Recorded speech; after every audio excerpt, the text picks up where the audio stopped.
गुल मेरे शोहर का दोस्त था। वो पेशे के लिहाज से ड्राइवर था और जब भी वो दूसरे शहर से वापस आता तो रात हमारे घर गुजारता। एक दिन मेरा शोहर दफ्तर के किसी काम से 3 दिन के लिए वो दूसरे शहर चला गया तो गुल रात को हमारे घर आया। पहले मैंने सोचा कि मैं घर पर अकेली हूँ। गुल को कहती हूँ कि शोहर घर पर नहीं है, आप किसी होटल में ठहर जाएं। लेकिन फिर सोचा कि कहीं शोहर बुरा ना मान जाए, इसलिए दरवाज़ा खोल दिया।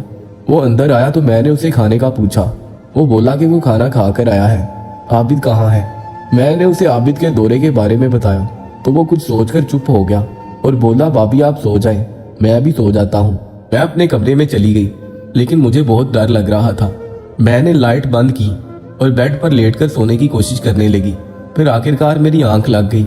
रात के 12 बजे थे जब अचानक मैंने महसूस किया कि रजाई में कोई है और उसकी सख्त चीज मेरे अगले रास्ते को टच हो रही थी और वो मेरे ऊपर के नशेबो फराज को चूम रहा था। मैंने डर कर चीख मारी और फौरन उठकर लाइट ऑन की तो रजाई में लेटे शख्स को देखकर मेरे पैरों तले से जमीन निकल गई, क्योंकि वो तो मैं बचपन में यतीम हो गई थी। सौतेली माँ ने पाला और अपने अजीजों में मेरी शादी कर दी। उनकी वफात के बाद मेके का दर बंद हो गया। सद शुगर के शोहर नेक सीरत और शरीफ आदमी था। उनका नाम आबिद था। आबिद मेरा बहुत ख्याल रखते थे। उन्होंने कभी शिकायत का मौका न दिया। अपने घर में खुशो खुरम जिंदगी गुजार रही थी कि अचानक ही वो हादसा हुआ जिसने मेरे महकते हुए गुलजार को वीरान कर दिया। एक दिन आबिद हस्बे मामूल ऑफिस गए। रास्ते में किसी के सामने एक ट्रक ने उनको टक्कर मार दी। आबिद बुरी तरह जख्मी हो गए। लोग उनको हॉस्पिटल ले गए। ट्रक ड्राइवर को गिरफ्तार कर लिया गया। काफी दिन हॉस्पिटल में रहने के बाद जब वो घर आए तो अपने पैरों पर नहीं बल्कि बैसाखी के सहारे चलकर आया और उनके साथ एक शख्स था जिसका नाम गुल था।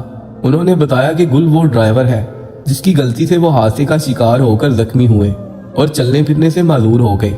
दरअसल गुल उनके बचपन का दोस्त है जिसे उनके दादा ने पाला था। दोनों ने इब्तदाई तालीम एक ही स्कूल से हासिल की और आबिद तो पढ़ लिख कर अफसर बन गए, जबकि गुल 8वीं से आगे ना पढ़ सका और ट्रक ड्राइवर बन गया। मुद्दतों बाद दोनों की मुलाकात हॉस्पिटल में हुई जहां गुल आबिद को देखने आया था। हुआ ये कि जब मेरे शोहर को इल्म हुआ कि उनको शदीद जख्मी करने वाला ट्रक ड्राइवर हवालात में है तो उन्होंने कवायफ मालूम करना चाहे कि वो कौन है। तब पता चला कि वो उनका दरीना साथी है और बचपन का दोस्त गुल है। मिलने की आरज़ू की, जमानत भी खुद ही कराई, उसे माफ़ कर दिया। अस्पताल से छुट्टी मिल गई तो उसे अपने साथ घर ले आए।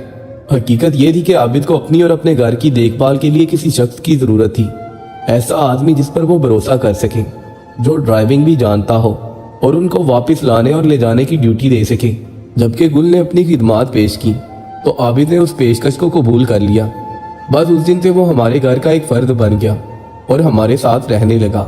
गुल एक यतीम लड़का था जिसकी परवरिश मेरे ससुर ने की थी। एक तरह से वो हमारे लिए अपने जैसा था। आबिद उसे गुल भाई कहते थे। कभी आबिद कंपनी के काम से दौरे पर जाते, गुल घर पर मौजूद होता, तभी मैं उसकी मौजूदगी में खुद को महफूज ख्याल करती थी।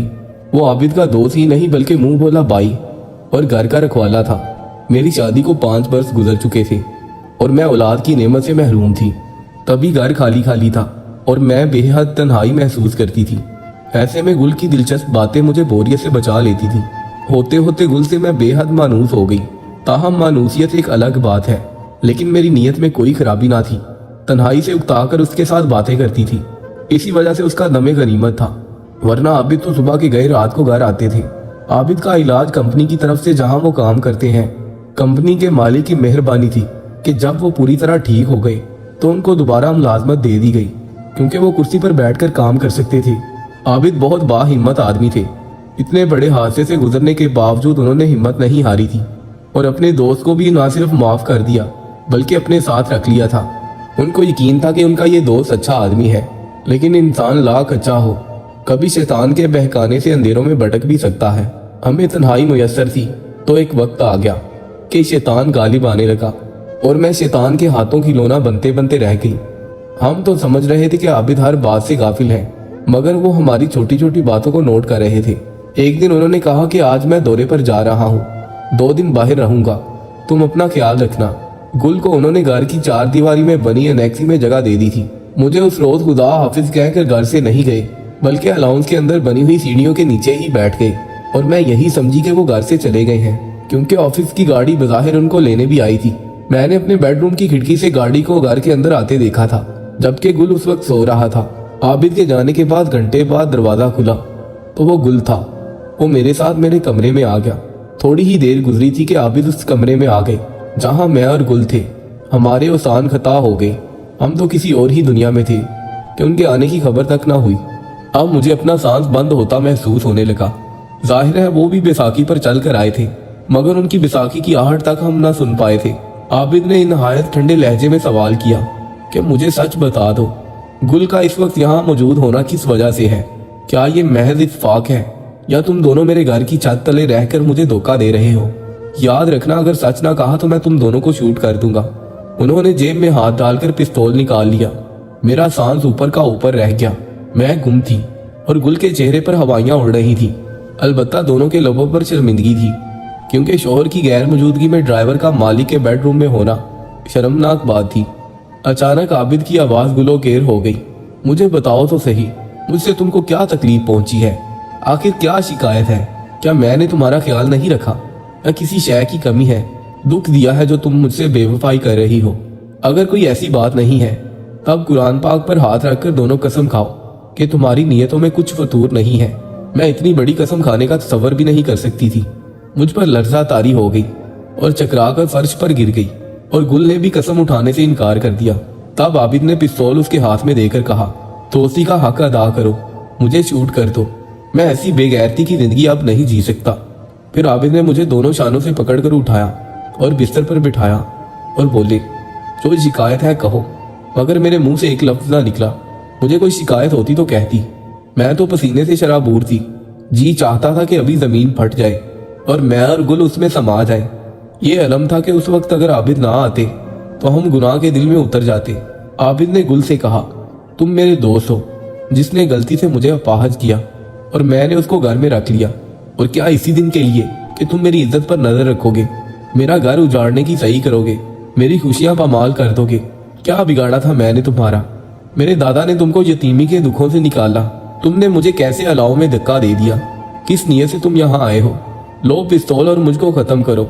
उदारा इस अजियत से तुम ही निजात दिला दो और फिर जो चाहे मन मानी करो। आबिद की बात हम सुन रहे थे, मगर पत्थर के बुत की तरह, जो सब कुछ सुनकर भी कुछ नहीं सुन सकते। और आबिद की तो ऐसी कैफियत थी कि तसव्वुर से ही लरज थी, जैसे कोई जान निकलने के करीब हो। बल आखिर आबिद ने कहा, मैं तुम्हें अपनी बीवी की हैसियत से नहीं रख सकता। मैं तुम्हें आज़ाद करता हूँ ताकि तुम गुल से शादी कर सको।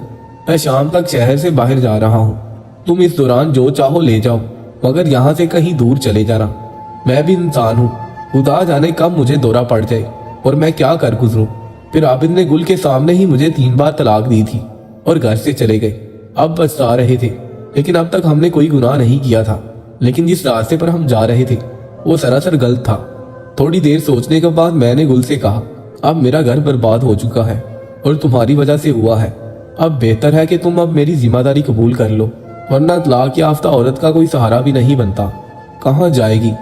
सजा इंसान को भूल की नहीं बल्कि नीयत पर मिलती है, जो मुझे भी मिल गई है। आबिद अगर 3 बार तलाक के अल्फाज ना भी कहते तब भी वो अब मुझे अपने साथ नहीं रखते भी तो दोनों की जिंदगी अजियत में गुजरती। बेहतर है यहाँ से चलकर निकाह करके इज्जत से जिंदगी गुजारने की कोशिश करें। मैंने अपने चंद जोड़े कपड़े की जरूरत का सामान और कुछ नकदी ली। आबिद के आने से पहले उनका घर छोड़ दिया। हम रहीम यार खान से कराची आ गए। चंद दिन गुल के वाकिफकार के घर पर रहे। इद्दत की मुद्दत गुजारने के बाद मैंने गुल से निकाह कर लिया। एक छोटी सी कॉलोनी में एक सस्ता सा घर किराए पर ले लिया और वो किसी ट्रांसपोर्टर का ड्राइवर हो गया। इंसान को जब तक जन्नत से निकाला नहीं जाता वो नहीं समझ सकता कि जन्नत की क्या कीमत होती है। ख्वाबों की दुनिया और हकीकत की दुनिया और होती है। अब पता चला कि जिंदगी के असल मसाइल क्या है। एक खुशहाल शख्स की बीवी थी तो तन्हाई काटती थी। अब एक ऐसे शख्स की मनकूहा हो गई जो रोज नशा करता है, शराब पीता है, जदोकूब करता है। अब दिल जलता है। आबिद की मोहब्बत, उसकी खूबियां, अच्छाइयां याद आती हैं। तब खून के आंसू रोती थी। एक दिन गुल बस लेकर जा रहा था कि नशे में तेज रफ्तारी की वजह से बस उसके काबू से बाहर हो गई। हादसा ऐसा शदीद था कि वो ही नहीं और भी मुसाफिर होलनाक हादसे की नजर हो गए। अखबार में खबर के साथ उसकी तस्वीर भी शाया हुई। पड़ोसी अखबार लेकर आए और मुझे बताया कि तुम्हारा शोहर हादसे में खत्म हो गया है। ये टूटा फूटा सहारा भी जाता रहा। ट्रांसपोर्टर ने मेरी कोई मदद ना की, लेकिन अपने घर में काम करने की पेशकश कर दी। मुझे भी रहने का सहारा और जीने का आसरा चाहिए था, तो मैं वली के घर काम करने लगी। वली के घर मेहमान आया तो उन्होंने मुझे चाय बनाने का कहा। उनकी बेगम बोली, आज मुलाजिम छुट्टी पर है, ये मेहमान के पास ले जाओ। साहब और मेहमान लॉन में बैठे हैं। जब मैं चाय की ट्रे लेकर वहां गई तो मुझे देखकर मेहमान उठ खड़ा हुआ। तभी मैंने उस पर नजरें डाली तो ट्रे मेरे हाथ से छूटी। वली साहब ने हैरत से हमें देखा। तब आबिद ने कहा, ये खातून आपके यहाँ काम करती है? हाँ, उसने जवाब दिया। क्या आप इनको जानते हैं? क्यों नहीं, ये मेरी साबका वाइफ है। वली परेशान होकर मेरी तरफ देखा और कहने लगा, लेकिन इनके शोहर तो हाल ही में फौत हुए हैं। हाँ, मैंने जब शक्को शुबा की वजह से इनको जल्दबाजी में तलाक दे दी तो ये बेआसरा हो गई थी। तभी मेरे ड्राइवर ने इनके साथ निकाह करके इनको जीने का आसरा दिया। जो चंद दिन पहले एक हादसे में जाँ बहक हो गया है। मैंने उसकी तस्वीर अखबार में देखी थी। वो मेरे यहाँ मुलाजिम था, गुल ड्राइवर, और मैंने उनकी बीवी को बेसहारा पाया तो अपने यहाँ मुलाजमा रख लिया, क्योंकि मेरी बीवी को काम के लिए मुआवन खातून चाहिए थी। इसके बाद वली ने मुझे चंद दिन इज्जत से रखा और आबिद से कहा कि इनकी इद्दत पूरी हो जाए तो बेहतर है कि तू ही दोबारा निकाह कर लो, वरना बेचारी तमाम उम्र कैसे गुजारेगी। इनकी तो कोई औलाद भी नहीं है। आबिद भी तलाक देकर सुखी ना थे, पछता रहे थे। एक रोज मेरा उनके साथ वली के घर पर निकाह हुआ और वो मुझे घर ले आए। खुदा की करनी ऐसी हुई कि उसने हमें बे औलादों पर रहम किया और मैं उम्मीद से हो गई। पहला बेटा हुआ, फिर बेटी और फिर बेटा हो गया। 3 बच्चों की माँ बन गई। माजी के गम को बुलाकर हम दोनों मियाँ बीवी अपने बच्चों की परवरिश में खो गई। कहते हैं कि हर दुख के बाद राहत होती है। औलाद की सूरत में हमें भी राहत मिली। बच्चे अच्छे तालीम याफ्ता होकर अपने मंजिल की तरफ पहुंच गए। 2 साल पहले आबिद का इंतकाल हो गया है। अपने बच्चों के सहारे जिंदा हूँ। जिंदगी के निशेबो फराज देख लिए हैं और माजी की गलतियों से यही सबक सीखा है कि कभी किसी पर एतबार नहीं करना चाहिए, खुसूसन गैर मर्द पर। अपने घर में सिर्फ अपने शोहर और बच्चों के साथ ही फैमिली मुकम्मल होती है। कोई गैर आदमी अगर घर में राहत पजीर हो तो उससे फासला रखना लाजमी है, क्योंकि शैतान इंसान के साथ हरदम लगा है। अगर आपको हमारी कहानी पसंद आई है तो इसे लाइक शेयर जरूर कीजिएगा।